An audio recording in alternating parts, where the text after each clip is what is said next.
Ketika Menteri Pertahanan Amerika awal tahun ini mengatakan di media bahwa Amerika tidak fokus lagi dalam memerangi terorisme, saya berkerut kening. Dalam dunia intelijen yang namanya Amerika tuh negara yang buas. Semua diawasi, semua dipelototi. Bahkan di Langley, di markasnya CIA ada desk khusus Indonesia. Semua negara sih sebenarnya ada desknya. Namun yang menarik adalah banyak dokter ilmu politik, ilmu psikologi, ilmu kebijakan publik yang memperhatikan setiap pejabat Indonesia mengucapkan kalimat di media, baik berupa pengumuman atau apapun. Semua dianalisa. Ini data benerankah? Ini data bohongankah? Ini decoy? Ini pesanan? Ini by design? Semua dianalisa. Sehingga tidak ada berita yang open source di media tidak dibahas lengkap oleh mereka. Sehingga dalam kurun waktu beberapa lama mereka bisa menyimpulkan ini menteri pinter, ini menteri ada agenda, ini pejabat ada main, ini pejabat geblek, ini pejabat adalah perpanjangan pihak asing, ini pejabat penjilat. Semua kebaca. Sekarang, adakah dari sisi kita melakukan counter analisa kebijakan negara lain? Atau counter analisa statement pejabat-pejabat negeri adikuasa seperti Cina, seperti Amerika, seperti Rusia? Adakah? Oke, kayaknya mungkin karena banyak pemangku jabatan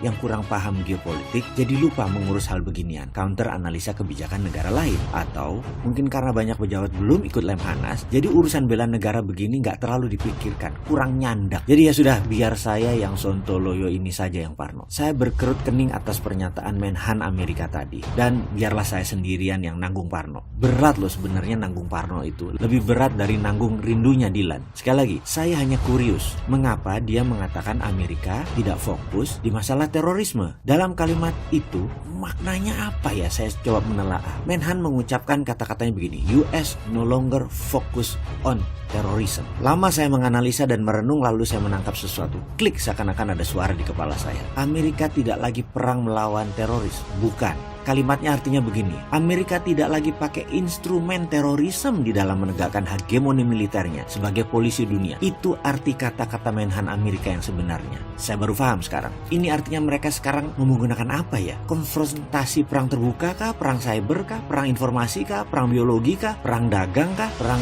currency kah? Waduh, asli saya berpikir kelas. Sama seperti otak saya lagi berpikir sama seorang grandmaster sekelas Bobby Fischer.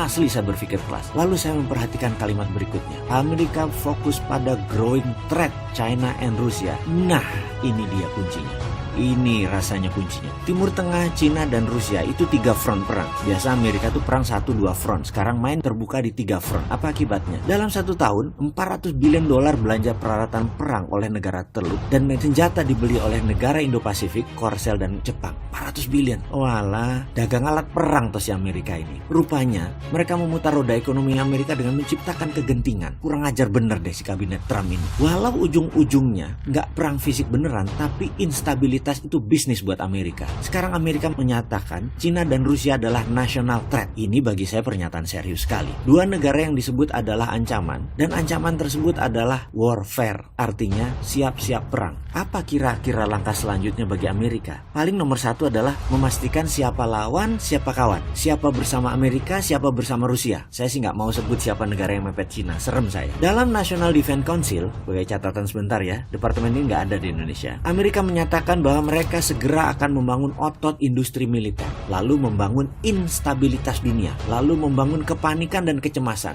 lalu konfrontasi. Dan itu adalah business as usual. Kurang ajar nggak tuh? Perang adalah bisnis. Gila nih Amerika. Sambil memperhatikan berita, mata saya melirik di meja saya. Ada bundelan buku yang baru saya baca separuh. Bukunya berjudul China Private Army. Tagline di bawahnya, Protecting the New Silk Road. Di sebelahnya ada artikel yang baru saya selesaikan. Artikel tersebut judulnya New Tiananmen Policy, A Secret Meeting That Changed China. Benar, China adalah negara yang sukses melakukan smart power dalam hegemoni ekonominya mereka. Mereka menggunakan economic warfare, bukan pakai military warfare seperti Amerika. Cina pakai economic warfare. Sangat halus mainnya dan tidak terasa. Salah satu strategi Cina adalah memainkan export debt dan debt trap. Mudah-mudahan Indonesia nggak kena efek mainnya negara besar itu. Kan semua pejabatnya pinter. Pasti aman Indonesia. Ini hanya si Sontoloyo aja yang parno.